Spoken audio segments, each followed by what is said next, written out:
Hi friends, ഇന്ന് നമുക്കൊരു സമോസ ഉണ്ടാക്കിയാലോ. അതിന് വേണ്ടിയിട്ട് ഞാൻ 2 വലിയ സവാള എടുത്ത് അരിഞ്ഞു വെച്ചിട്ടുണ്ട്. പിന്നെ ഇഞ്ചി വെളുത്തുള്ളി പേസ്റ്റ്, പച്ചമുളക് 2 തക്കാളി 1. പാൻ വെച്ചിട്ടുണ്ട്. എണ്ണ ചൂടായിട്ടുണ്ടെങ്കിൽ നമുക്ക് ഈ സവാള എല്ലാം ഒന്ന് വഴറ്റിയെടുക്കാം. സവാള ഇട്ട് ഇഞ്ചി വെളുത്തുള്ളി പേസ്റ്റ്, പച്ചമുളക്, സവാളയും എല്ലാം കൂടി ഇട്ടൊന്ന് വഴറ്റി സവാള ജസ്റ്റ് ഒന്ന് സോഫ്റ്റ് ആയാൽ മതി.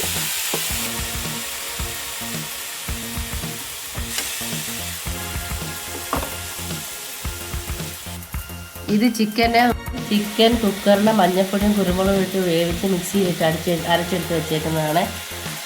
സവാള സോഫ്റ്റ് ആയിട്ടുണ്ട്. നമുക്ക് പൊടികളിടാം. കുറച്ച് മഞ്ഞൾപ്പൊടി,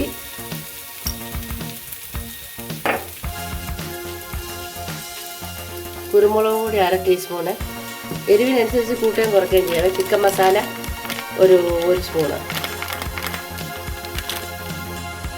പൊടികളെല്ലാം കൂടി നമുക്ക് മിക്സ് ചെയ്തെടുക്കാം. നമ്മൾ തയ്യാറാക്കി വെച്ചിരിക്കുന്ന ചിക്കനും അതിൻ്റെ കൂടിയിട്ട് മിക്സ് ചെയ്യുവാണ്.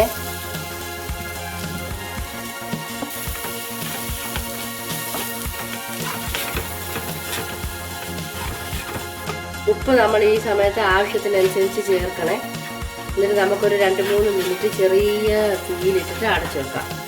എല്ലാം മിക്സ് ആക്കി പിടിക്കാം.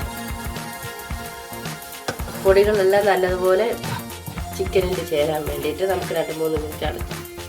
ഗായ്സ്, നമ്മുടെ ചിക്കൻ റെഡി ആയിട്ടുണ്ട്. ഫൈനലി നമുക്ക് കുറച്ച് ഗരം മസാല ഇട്ട് മിക്സ് ചെയ്തിട്ട് തണുക്കാൻ വെച്ചിട്ട് നമുക്ക് സമോസ തയ്യാറാക്കാം. നമ്മുടെ ഇത് തണുത്തിട്ടുണ്ട്, ചിക്കൻ്റെ ഇത്. നമുക്കിനി എങ്ങനെ ഉണ്ടാക്കുന്നത്? ഞാൻ ആദ്യം ഇങ്ങനെയാണ് മടക്കുന്നത്. ഇങ്ങനെ ഫോൾഡ് ചെയ്തിട്ട് മസാല ചിക്കൻ എടുത്ത് വെക്കാം.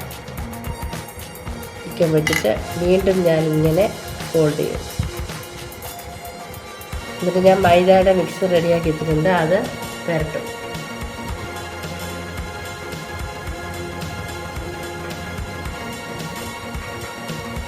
എന്നിട്ട് വീണ്ടും ഇതുപോലെ മടക്കി അകത്തോട്ട് റെഡിയാക്കി. ഇങ്ങനെയാണ് ഗൈസ്. അങ്ങനെ എല്ലാം റെഡിയാക്കി എടുത്തിട്ടുണ്ട്. ഇനി നമുക്ക് എണ്ണയിലിട്ട് പൊരിച്ചെടുക്കാവേ.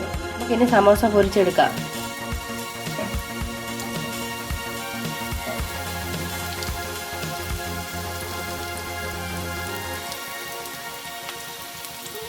ഗൈസ്, ഞാനിത് എടുക്കുവാണേ. റെഡി ആയിട്ടുണ്ട് നമ്മുടെ സമോസ.